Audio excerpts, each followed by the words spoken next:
تحية مجددة لكل الأحرار والحرائر. مرة أخرى معكم أخوكم وصديقكم ورفيقكم في الدرب النضال من أجل المغربين أفضل. أخوكم كمال من ولاية نيويورك. اليوم هذه المداخلة هذه عندها موضوع خاص علي. المهم كتقديم الأرضية ديال اللي غتجي في هذه المداخلة هذه، كاين هناك مجموعة ديال الناس اللي ما نقولش هادو هاد الجزء هذا، هاد الطرف هذا من الشعب ما نقولش عليهم ناس عياشه ولا عبيد، لان هذيك الفصيله هذيك بوحدها، هذيك الفصيله اللي جرتهم هي انا معاهم، وهم الناس اللي تيشكوا في امرهم. وهذا عطلوا غير في الردود ديالهم على الفيديوهات كيفاش تيردوا اللغه اللقيطه والسقيطه، كما تقول المثل المغربي: الحاجه اللي ما تشبه مولاها حرام. تيهضروا غير من الحزام لتحت، لان ما عندهمش، ليس لديهم شيء يذكر، ولا عندهم حتى شي حاجه اللي يقدروا يدافعوا بها على العصابه المخزنيه وعلى المافيا هذه. اولا عندي له توضيح: حنا ما تنتهجموش على شخص، على الملك كشخص. هذاك الملك كشخص، هذاك حياته يدير فيها اللي بغى كشخص. يلبس السروال مزير والتريكو مزركش، يلبس قوس قوزاح، يلبس البوتيو ديال الجلد، ديال الضربان، ديال القنفود، اللي بغى يديرو شغلو، هذاك حياته هذيك. انا تنتكلموا على الملك ككونه حاكم، هو الرئيس الفعلي والحقيقي ديال جهاز الدولة في المغرب. لان هذاك الرش ديال الغبار في العينين ديال الحكومه وديال البرلمان وديال الانتخابات وداك الشيء، هذاك تيدوز غير على المغفلين وعلى الاغبياء. الناس اللي تيعرفوا عندهم شويه واحد الجرام ديال الذكاء والاحترام لعقولهم، يعرفوا بأنه جهاز الدولة في المغرب الفعلي، الحاكم الفعلي هو الملك، ومن بعده معاه الناس اللي تيعاونوه في الكابيني ديالو اللي تيتسمى الديوان الملكي، وعنده الموظفين الساميين. الموظفين الساميين هادو اللي تيتعينوا بشغل ظاهر لا شريف، هذا ديال العلويين تيعينهم الملك لخدمة أجندته. فنعطيكم مثال: حنا مثلا ملي تمشيو لشي مدينة معينة، تيكون كاين داك رئيس المجلس البلدي، هذا مدن الحجم الصغير والمتوسط، رئيس المجلس البلدي ولا جوج ديال المجالس عندهم رؤساء تما، جوج رؤساء الى اخره. ولكن المهم هنا نهضروا على رئيس المجلس البلدي، هذاك تيتسمى هو اللي منتخب.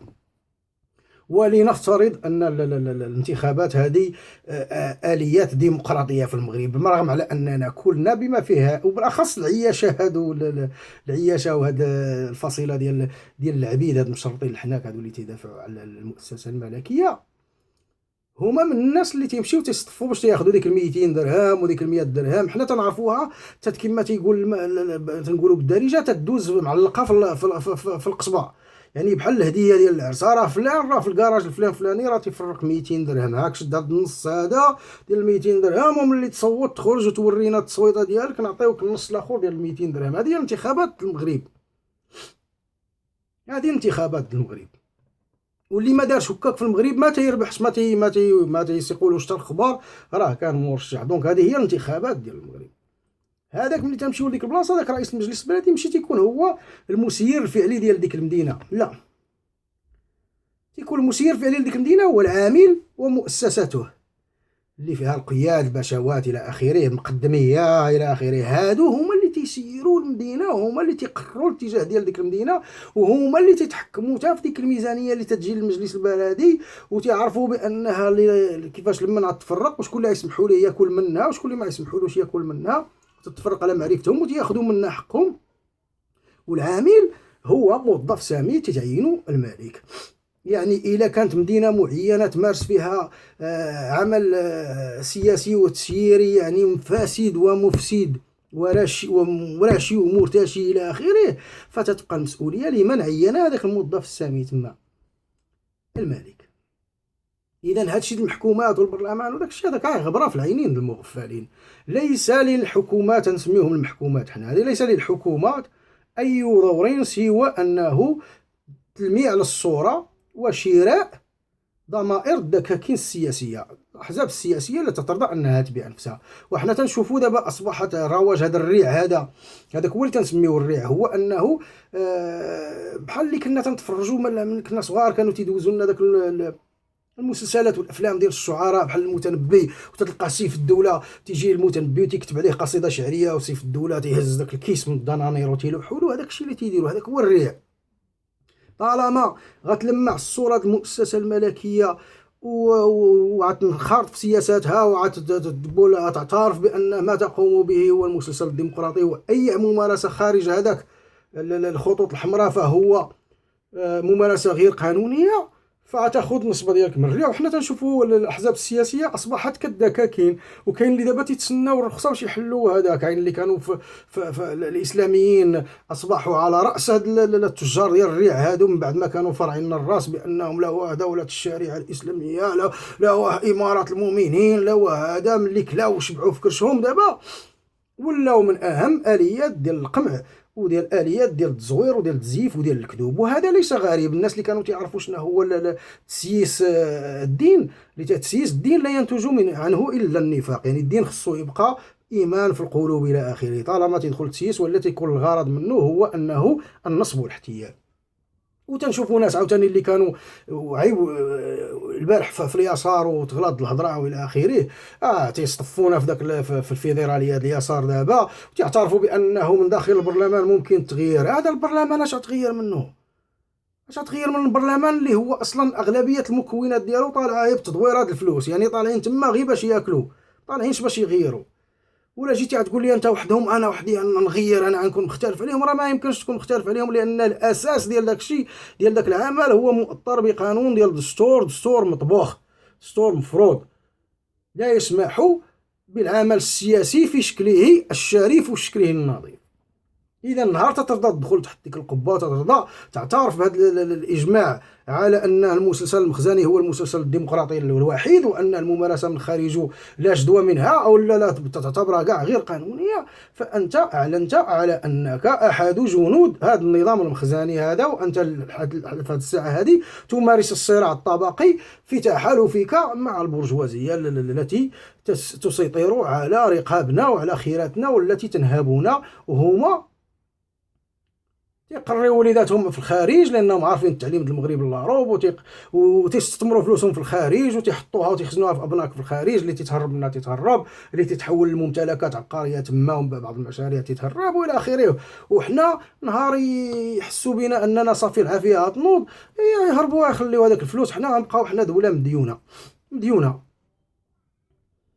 اذا هذا في سياق انه هذه القضيه راه من تنهضر على جهاز الدوله وداك الشيء تنهضر انا تنلوم الملك على كونه انه هو الرئيس الفعلي لجهاز الدوله في المغرب، وهو الذي يعين الهياكل الفعليه، ماشي الهياكل الصوريه الشكليه الماسكات، لا، الهياكل الفعليه اللي هي الموظفين الساميين والقنوات، ويتحكموا في العسكر ويتحكموا في الامن ويتحكموا في الدرك ويتحكم هذه النقطه. تنتمنى تكون هذه النقطه وضحت دابا بالنسبه للناس اللي عندهم العقول. انا لا اخاطب الحشرات العياشيه والعاديه، هذا تنطرطق لهم بالمراره على اذا هذا راه هذا اللي تنهضروا عليه. مثلا انا ما شغليش الملك يدير ولا يقصر في الملاهي ديال المثليين، ولا يلبس الحوايج فيهم قزاح، ولا يدير هذاك شغله، هذاك حياته هذيك. انا ما شفتوش بعيني، ولكن الاخبار تيقولوا داك الشيء. حتى الا كانوا داك الاخبار صح ولا داك الشيء انا لا يهمني ذلك. كون كان حاكم في البلاد بشكل عادل كون راني ندافع عليه انا على حقه، من الاوائل اللي ندافع عليه على حقه، ولكن هو ينهب ما بغاش يشبع. وكل نهار تيختار يعين لينا واحد من التعيينات الجديده ديالو تتكون خيار على انه دليل على انه يريد شد الخناق، باغي يخنق المغرب والمواطن الفقير تما. دارت انه عين العميد ديال الجامعه محمد الخامس بالرباط على رئاسه وزاره التعليم. هذاك العميد هو اول واحد جا منع الموظفين اللي كانوا تيخدموا في الجامعه وتيقراو تما، منعهم على انهم يقراو فابور، وفرض عليهم انهم يخلصوا مبالغ حسب شنو، واش تيقراو من اجل لا ليسونس، ولا تيقراو من اجل لا ميتريز، ولا تيقراو من اجل الدكتوراه البي اتش دي. جا قال لهم يعني ما بين 8000 درهم يا حتى 25000 درهم اللي فرض عليهم انهم يخلصوا، وفرض على الناس اللي بغاو يتسجلوا في السلك الثالث الى اخره انهم يخلصوا لا كوتيزاسيون، وغطاها بديك اللعيبه ديال انها تدير الفلوس ديال استئجار الفلوس الكتوبه ولا ريسيرش الى اخره. هذا هو الاختيار ديال الملك، اخر اختيار ديالو للتعيين على من بعد ما كان عين حصاد لانه ما تعرفش يركب جمله واحده صحيحه. عين واحد شفوار سرق لارام عراها وجا عينو على وزارة التعليم، تيتعامل معاها كأنها فيرما الضيعة ديال بواه. إذا هذا هو اللي تنحاسبو حنا الملك، تنحاسبوه على العمل السياسي. أما حياته الشخصية ما عنديش ليها الوقت وما عنديش باش نضيع معاها أي وقت. على أي هذه نقطة. هاد الناس اللي تيدك بما اننا حددنا بانه هو الحاكم الفعلي والى اخره، كاين الناس هنا اللي ما نسميهمش عياشة ولا عبيد ولا كذا، من هنا ناس نسميهم مشموتين لانهم تشمتوا بالبروباغندا المخزنيه والاعلام المخزني، انهم وعيهم على قد الحال، ادراكهم على قد الحال، حتى الحس ديالهم بلدي خاضع للمعايير ديال لا سوبرستيسيون، ديال التشاؤم هذا المحافظاتي والغيبيات الى اخره. انهم ناس تيظنوا على انه الملك محمد السادس خدم البلاد ودار انجازات من نهار جا. حنا بشكل بسيط، بشكل بسيط غنمشيو ليها ضربه بضربه. المهم محمد السادس 1999 استلم الفيرما ديال المغرب على المقبور بواه الحسن وبدا. اول عقبه دار ملي بدا من هذاك، بدا من 99 حتى لواحد هذا، كمل داك المسلسل ديال التصالح مع الناس اللي ضروا في السنوات ديال القرطاس ديال الرصاص والدم هذه ديال تاز معمارت الى اخره. على اي كمل معاهم. هو كان من بعد غنكتشفوا، من بعد غنعرفوا بانهم ملي بدا الربيع العربي وداك الشيء نعرفوا بان كانت هناك شراء ديال الضمائر تما والذمم، ماشي كان تصالح. كان تيشري جنود غيخليهم نهار ينفعوه. فعلا في 2011 وفي هذا ملي بدات حركه 20 فبراير في المغرب بانوا مزيان شكون هما هاد الناس هادو.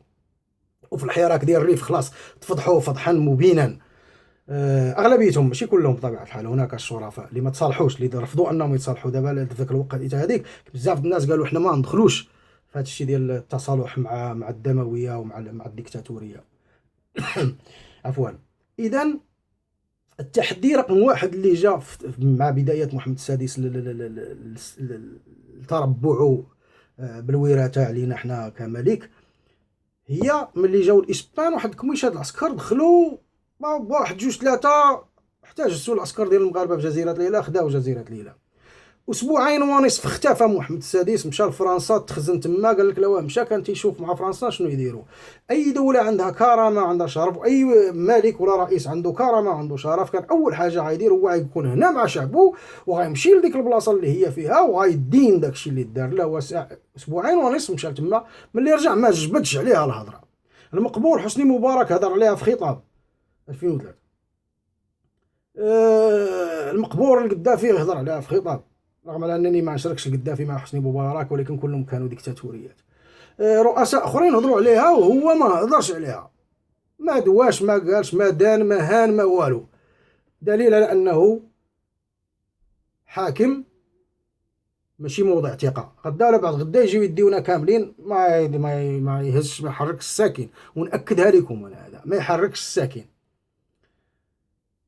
الانجاز الثاني من مور هذا الشيء هذا هو حمله خوصاصات مجموعه ديال الشواطئ عطاهم الاماراتيين تيجيو تيبيعوا ويشريو فيهم. من بعد اكتشفوا بانه راه تياخذ العموله ديالو، هذاك الشيء ماشي كان هذا. ولكن خوصص الارض ديال المغرب اللي في الوقت ديال باه ما كانش تيخوصص الارض ديال المغرب، كان تيعطيه بعض البقع الارضيه كبيره للاصدقاء والخارجيين يبنيو عليهم قصورا، ولكن ما خوصش الاراضي الشواطئ الى اخره لشركات اجنبيه. اذا ملي جا هذا الانجاز هذا، بداو الناس تيتخوفوا، بدا تيعطي الامتيازات وهذا تيوزع الريع على مجموعه ديال الناس اللي منحدرين من عائلات محدوده معروفه، ما الصفريوي، العقار، خنوش الى اخره. بدا تيعطيهم امتيازات كبيره. هذا الانجاز ديالو رقم 3. جات المرحله جات المرحله ما بعد انه صافي ضمن وتربع ودار المكان ديالو هنا. غيجي فعلا انا اللي تنعتبره اكبر امتحان واكبر انجاز دارو محمد السادس، هو انه جعل واحد السيد اللي كان نكره مجهول في العالم ولا تسمو في الويكيبيديا. هذه انا نوقف هنا وغنعطيكم الاسم. هذه الشخصيه هذا ولا متواجد في الويكيبيديا، شوفوا فيه مزيان وانتم ما تعرفوه شكون هو. هذا دانيال كالفان. هذا الاسم هذا كان نكره، ولا وصل ويكيبيديا هو انه محطوط هنا تيقولوا نقرا لكم غير واحد المدخل ديالو، هو ذا دانيال غالفان سكاندل. هذه ولات فضيحه دانيال غالفان، كاينه في ويكيبيديا. also known as دانيال جيت، بحال ووتر جيت وايران جيت، دوك اللي كانوا نيكسون طاح فيهم نيكسون الى اخره. ولكن حنا بطبيعه الحال ما تيطيح حتى واحد، بالعكس تيزيد يعلى ويربي الحناك.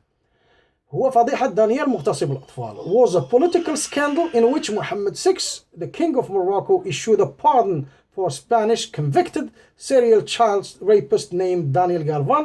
The Spanish citizen was serving a 30 years prison sentence. He was arrested in Morocco in late 2011 for having raped at least 11 Moroccan children in Kenitra, a city he had been living since 2004. The pardon came some 18 months after his incarceration as part of diplomatic gesture from Mohammed VI to Spain. إذا في ويكيبيديا تيقول لك أنه عفى عليه، كان محكوم بمدة ديال 30 عام، وعفى عليه من بعد ما قضى 18 شهر.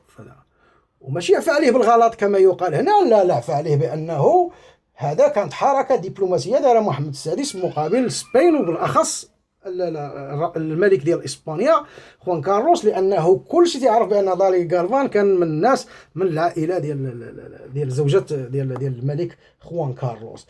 اذا هذا انجاز عظيم، هذا من الانجازات اللي اجمل ملك اجمل بلد في العالم. ها هو انجاز اخر. تنجيو تلقاو دار شنو؟ قال لك ترامواي في كازا، ترامواي في الرباط، ترامواي في سلا. انجاز. حنا الترامواي انا ملي سقط الخبار على الترامواي هو كل مره فاش تنعرف الترامواي تنعرفو غير تنعرفو خرج على السكه ديالو، قتل واحد قتل وحده، هرس هذا ضرب هذا ضرب كوتشي. البلاد فيها عفوا الترامواي وفيها الخيل والعودان. ما انا تنتوقف هنا. هذاك ماشي انجاز، هذاك سوء تدبير. كذلك انه من الانجازات ديالو في سنوات ديال 2007 و8 والى اخره، في الظل ديال انها القمه الازمه والمكفوفين المجازين وحمله الشواهد العليا وهذا تيعتصموا قدام البرلمان، تياكلوا العصا المكفوفين. الاساتذه المعلمين المتدربين تياكلوا العصا، المعطلين حمله الشهادات تياكلوا العصا، الدكاتره والدراسات العليا تياكلوا العصا، واللي هضروا تهضر معاهم الحكومه باسم الملك ولا الديوان الملكي تصيف التوصيات ديالو بانه ما عندناش فلوس، حنا ناس حازقين، دوله حازقه، ما عندناش منين نديروا لكم، ما عندناش منين نديروا نخلقوا مناصب الشغل، تنتسناو الاستثمارات الخارجيه. تيجيو تيديروا موازين، تيجيبوا 5 الفنانات يكلفونا 1.5 مليار 2 مليار، وكأن هذاك المصاريف اللي تتخص هادو غير الحقوق ديالهم، بلا ما نعرفوا التوقيف ديال داك البلاصه والانجاز ديالها والاستعداد ديالها والمشاورات وسير. وانا ما تنهينش هنا هاد المطربين هادو اللي تيجيو يغنيو تما كما تيديروا شي واحد، تيبقاو في عوض ما يعايروا اللي الناس اللي تينظموا تيخسروا فلوسنا في الخوا، تيبداو يعايروا جينيفر لوبيز، يعاودوا جيسي جينك، يقول لك جات لابسه هادوك راهم فنانه لابسه سليب ولا ما لابساش، هذيك راه جات تدير الشو كما تديروا في اي بلاصه. هذوك راه مبدعين، هذوك ناس تنتجوا مبدعين، هذوك ناس تيقدموا من فلوسهم للاطفال ديال الصومال وتيقدموا من فلوسهم، وهذوك وكانوا لقاو هذاك وكانوا يعرفوا الواقع ديال المغرب وداك الشيء، راه يعطيو من فلوسهم، يعطيو للاطفال ديال الاطلسي اللي علموهم. هو الملك والديوان الملكي هما اللي اخترعوا هاد الموازين، وهما اللي تيبردروا فلوسنا في موازين. في الوقت بالمقابل تيعتقلوا الناس، يطالبوا بجامعه وسبيطار اللي 2 ديال الحفلات الموازين كانوا يقدروا يغطيوهم، ولكن هما مستعدين يخسروها في التافهه، لانهم باغيين الشعب يبقى تافه والشعب يكون مائع ودون اخلاق. لان الشعوب المائعه الغير مخلقه هي الشعوب التي يسهل التحكم فيها. خصنا نكونوا كلنا بحال هاد العياش، هاد العبيد، هاد المشرطين هناك، هاد الفصيله الحيوانيه التي لا تساوي حتى مرتبه الجراثيم في المستنقعات. اذا هذا انجاز اخر ديال اجمل ملك في العالم.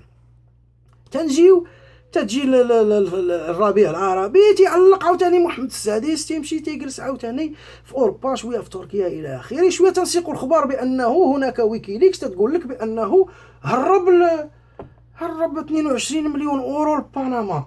شويه مراته شرات 7.3 مليون اورو قصر في اليونان. شويه هو عنده قضيه في سويسرا ديال انه جريده لو موند تحدثت على الملك انه عنده اسهم في واحد عنده اسهم في بنكه في اوروبا باسم الهولدينغ ديالو، وكأن هناك على الاقل 2.2، والعدد ديال لو موند ها هو العدد ديال لو موند. وكلاينت نمبر عندك هو العدد ديال الزبون اللي هو المالك في ديك المؤسسه البنكيه 500. انا نعطي الارقام: 5 0 9 0 1 9 0 1 0 3. والجريده ديال لو موند المقال كان عنوانه هنا مترجم بالانجليزيه: هيز ماجستي محمد 6 client number 5091 90103 the king of Morocco opened an account in Geneva in 2006 with his personal secretary منير المجيدي. ومن بعد انه منير المجيدي ومن بعد انه اكتشفوا انه تم تهريب على الاقل ديال 2.2 بليون مليار اورو، 2.2 مليار اورو اللي تهربت لهذاك. ولما لو موند طرحت نفس التساؤل على المجيدي about the King Swiss account asking whether it was still active، ولا كان باقي محرك ولا لا، المحاميين ديال الملك اللي في باريس اللي هو هشام الناصري واوريليون هاميل جوجهم ما قالوا لا ما قالوا يه، بشكلين يوضحوا على انهم الا قالوا لا خصهم يثبتوها، الا قالوا يه كارثه. اذا التزموا السكوت وقالوا دون تعليق. وفرنسا شوف اش من ديل داز بيناتهم، عاوتاني شنو قدم لفرنسا هو من خيرات المغرب باش تسكت وباش ما تفضحوش. لو موند، جريدة لو موند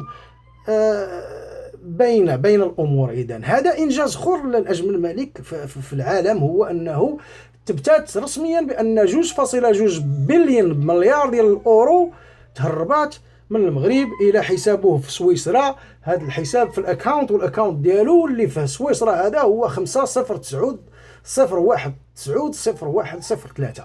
إذن هذو أمور رسمية. جات عاوتاني الحركه ديال 20 فبراير، القمع والضرب، ولا هذا هو اللي بدا الملكيه ديالو. قال لك بداها بالمناصفه والتصالح وتزمم مرض ما فيها باس نساء وكلنا خوت واللسان ما فيه عظم الى اخره. نزل على الناس تعتقل في عباد الله ويخمع في عباد الله في الوقت اللي هاد الفلوس هذه تتهرب، وهذا الوقت اللي تيتنهب الى اخره. جات الحراك ديال الريف تيطالبوا بالسبيطار ومستشفى، ردوهم خونه وعملاء وبوليزاريو، واعتقلوا السيد. قال لك شي صاحبه من اوروبا صيفط ليه 275 اورو، 275 اورو، واحد مهرب 2.2 بليون مليار اورو تعتقل واحد وتتهموا بالخيانه وتلقي المساعدات من جهات اجنبيه لانه استلم 275 اورو ما كاملاش 60,000 ريال. اذا مول 275 اورو تلقاها عند صاحبه هديه جفت كادو. هذا قال لك خائن وعميل والجهات هذا، واللي هرب 2.2 المليار لسويسرا و22 مليون اورو لبنما، والقصوره شرا قصر ب 7.3 ديال المليار في واشنطن، ومرتو شرات مرتو غير السيكان ديالها تيسبوا 100 مليون 80 مليون. الحوايج اللي تيشريه هو اللي تيهزوا عطله ديالهم، تيهزوا معاهم 3 طيارات 4 طيارات، تيديو فيها 25 20 طوموبيله اللي تتمشي، تيدي هو 3 4 5 طوموبيلات ديال اللوكس كبار معاه. تما تتكلفنا حنا الميزانيه ديالنا. وان اخر ابحاث على الميزانيه ديال القصور هنا، ولا غنولي نعاود ندير عليها وحده اخرى على القصور كلها. تقدر ان مجله فوربس قالت لك انها تقدر دابا حاليا في حسب 2015 و 2014 2015 تقارير ديالها تقدر بمليون دولار تتكلفنا غير المانتونونس ديالها يوميا، يعني 365 مليون دولار غير المانتونونس القصور. هادشي بلا خلاص ديال شي امور، هذا غير مانتونونس. وتيتشد الريس تلقى هديه من عنده 275 اورو من عند صديقه، قال لك تيتعامل مع جهات اجنبيه وجهات غربيه. يعني الريف هذا الحراك الريف فعلا جا فضح هذه الملكيه، كان تراكم ديال الاخطاء والفلطات. هادو هما الانجازات اللي غنهضروا على انجازات. هما هادو اهم انجازاته، هو انه دخل نكره للويكيبيديا اللي هو غالفان بعد ما عفى عليه، ومن بعد هذا الشيء ديال التهريب والنهب الى اخره، وتعيين مول الكراطه على هذا، والفضيحه ديال النفايات ديال الطاليان والى اخره. هذا هما الانجازات ديال الملك محمد السادس. فبلا ما نبقاو نزايدوا على راسنا اجمل ملك في العالم، اجمل ملك. الا تهضروا على الوجه ربما الذوق ديالكم هذاك عجبكم، بان لكم زوين ذوقكم هذا. كاين اللي ما تيبان ليهش زوين، كاين اللي تيبان له غزال. ولكن الا كان انه رئيس دوله وحاكم، فهو من أخيب المؤسسات الملكيه ربما اللي دازت في التاريخ هذا ديال منذ الاستقلال الشكلي، يعني كرف من بوه الرصاص والدم، ولكن هذا النهب والرصاص والدم وتوزيع ونشر الدعاره ونشر الدعاره ديال النساء وديال الرجال ونشر الاخلاق والعفو على البلطجيين والقمع وزعما كل العفن السياسي عشناه في الوقت ديال هذا.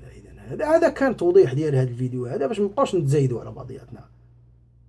اجمل ملك في العالم، واتمنى على اننا نقدروا نناضلوا ونوصلوا لمستوى كبير حتى اننا نقدروا نحرروا المعتقلين السياسيين، وعلى راسهم المعتقلين ديال الحراك الظريف. والمجد والخلود لكل الابطال الذين يقبعون في سجون وزنازين هذا النظام الملكي المخزني الاستعماري، لانهم لا لشيء الا لانهم رفضوا ان يركعوا، رفضوا على انهم ينضافوا كعدد اخر الى اعداد العبيد والعياشة والتوارقه ومشرطين الحناك هذو. وتحية نضالية، وأتمنى اللقاء بكم مجددا في فيديو. غنحاول ندير فيديو اخر على المؤسسات القصور ديال هذا والميزانيات ديالهم جديدة، التقرير جديد اللي دارت فوربس. تحية نضالية.